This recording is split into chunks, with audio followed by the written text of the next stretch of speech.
Okay, Bang Hairul, abang rasa man of the match malam ni siapa? Saya rasa Faizal Alim lah kot. Kenapa Faizal Alim bang? Faizal Alim last few game dia memang performance dia memang dah tip top lah macam dia dulu lah. So free kick yang abang tengok pada Laos hari tu, Padu lah, dia memang gila padu lah. Memang best lah, puas hati lah tengok dia punya comeback tu memang really inspiring lah. Memang inspiring lah. malam ni berapa bang? Saya rasa kita boleh menang 3-0 kot. InsyaAllah 3-0. Saya rasa skor at least satu lah.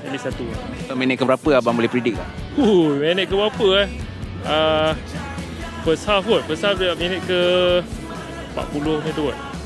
Bagi saya, harapan saya kita do the best lah. Main demi negara. Main kata jangan give up lah. Bagi sehabis mungkin lah. Dan mungkin akan ada surprise lah daripada tim Malaysia. InsyaAllah.